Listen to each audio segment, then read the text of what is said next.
te convido hoje a vir comigo e a fazer a experiência de ver o mundo de mirantes mais altos, a ver o mundo com a sabedoria da Igreja Católica.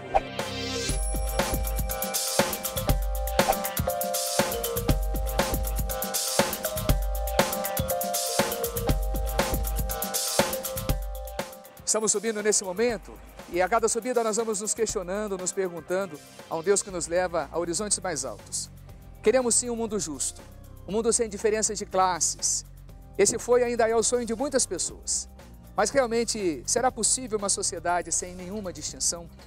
No debería de existir tantas diferencias entre ricos y pobres. Sí que puede haber desigualdades porque todo ser humano es desigual. Desigualdades no me refiero a desigualdades morales, sino desigualdades teniendo en cuenta la capacidad, las capacidades de cada uno, pero sí no deben de ser tan amplias, tan grandes las desigualdades.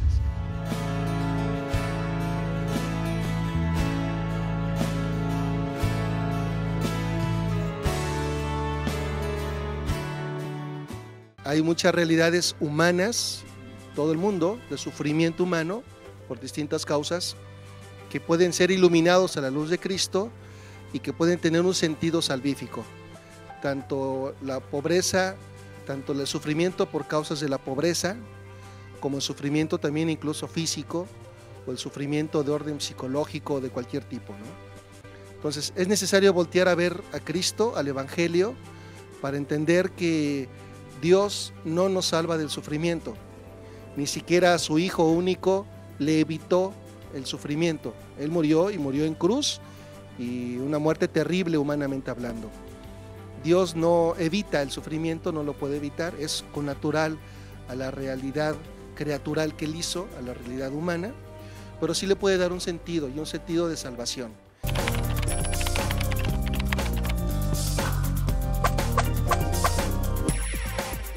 No se deben identificar clase social y desigualdad social. Y más diría que las clases sociales, tal vez, o una clase social, é a responsável da desigualdade. Muitas vezes precisamos elevar a nossa visão, compreender a vida não apenas do meu ponto de vista, mas de um modo total, olhar além dos meus próprios interesses. Você já tentou fazer isso? Vamos tentar juntos. Desde la doctrina social de la Iglesia es necesario también iluminar el sufrimiento humano, volteando a ver a Jesús y encontrando en Jesús un motivo. Y concluyo esta respuesta recordando las palabras de San Pablo, que San Pablo en su carta dice que sus sufrimientos, él ofrece sus propios sufrimientos como completando aquellos de Jesucristo. Es una metáfora, es una manera de decir, no es que mis sufrimientos vayan a causar la salvación de los otros, pero los de Cristo sí. Y yo lo que puedo hacer es ofrecer mis sufrimientos para que em Cristo Jesus tenha um sentido redentor. As diferenças fazem parte da nossa vida. Não somos iguais. Não temos os mesmos dons. Não temos a mesma força. É exatamente as nossas diferenças que nos fazem únicos, irrepetíveis. Papa Francesco ci insegna che noi dobbiamo riappropriarci dei poveri. Come credenti, in sostanza, noi dobbiamo vedere nei poveri, in coloro che vivono la povertà in diverse situazioni, il volto stesso di Cristo.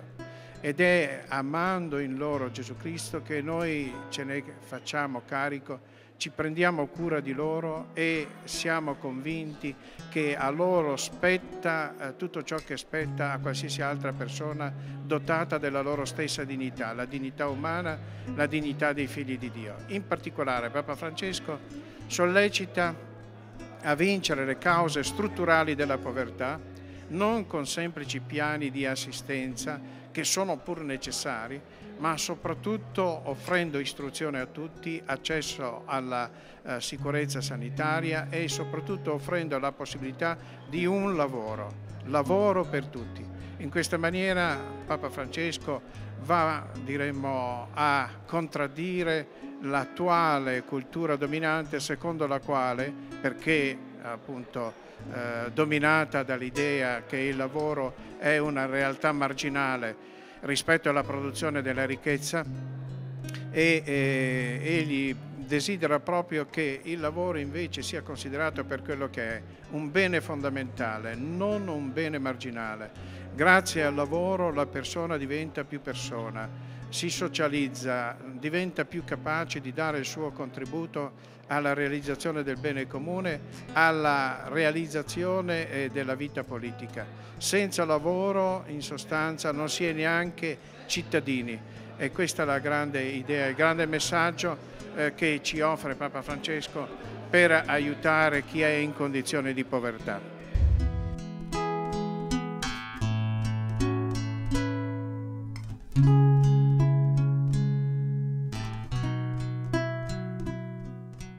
La Rerum Novarum, que es el primer documento, primer gran encíclica social de Papa León XIII, estamos hablando de 1891, contexto muy distinto al nuestro.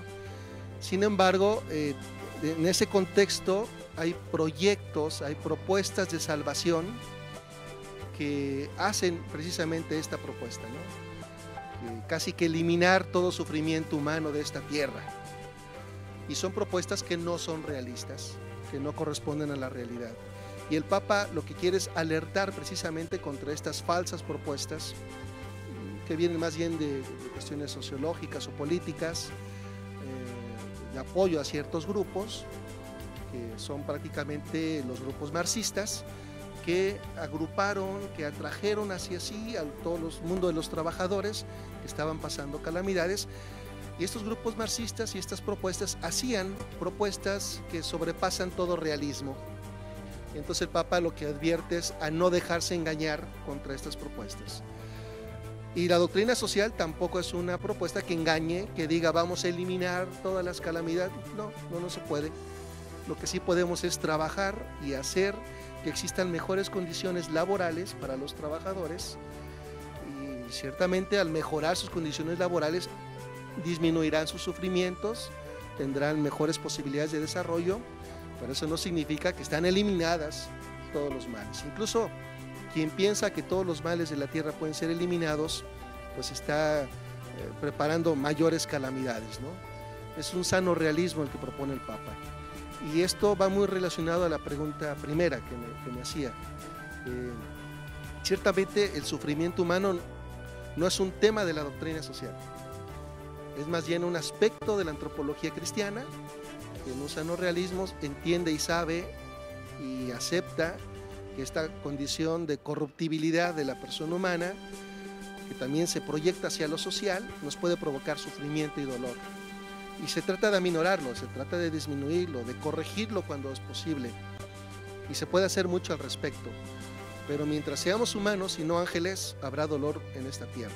Por eso es importante, repito, analizar estos temas del sufrimiento humano en cualquiera de sus facetas, de sus causas, a la luz de la persona de Cristo, de su muerte y resurrección, porque entonces le damos un sentido incluso redentor. Es exactamente o en esta línea lo que el Papa quiere abonar.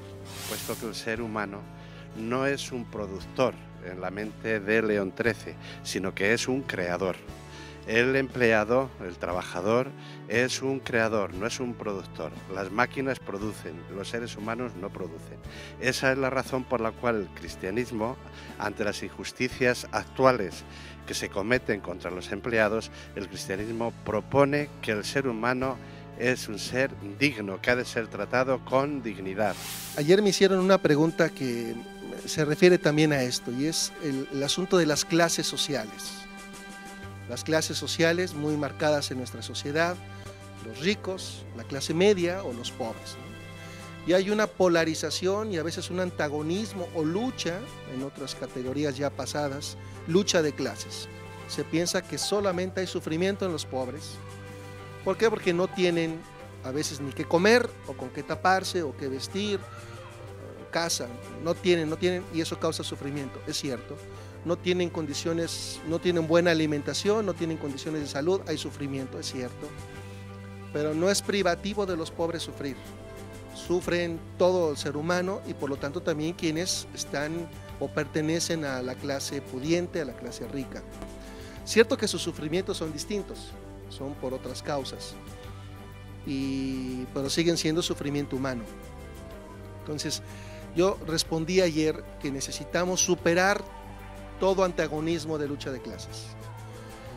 Sociológicamente se puede explotar, incluso a veces políticamente se explota esta cuestión, pero creo que como cristianos y como iglesia, y queriendo construir el bien común, tenemos que superar esta lucha de clases y este antagonismo de clases. Los ricos también sufren por otras causas, por otros motivos, y no creo que sea válido revisar si su sufrimiento está mejor justificado o no, si su sufrimiento es más profundo que el de los pobres o no, o cuáles son las causas, ¿no?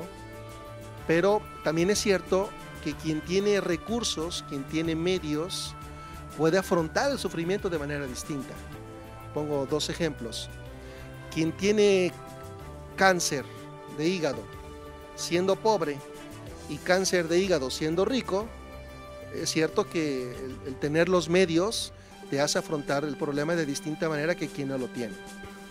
O quien dentro de su iglesia se siente excluido por ser pobre o ser rico, eso causa un sufrimiento. Entonces, yo creo que no se trata de tipificar para ver quién sufre más, quién sufre menos.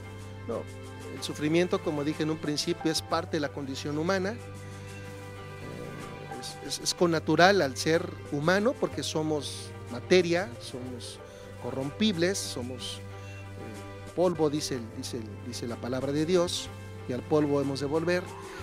Y esta condición humana nos hace que suframos irremediablemente. Pero lo que hay que ver es qué sentido le podemos dar al sufrimiento, sea de los pobres o sea de los ricos. Y poner esos antagonismos de quién sufre más, yo creo que no hacen bien. El sufrimiento humano es humano, no es de ricos y pobres.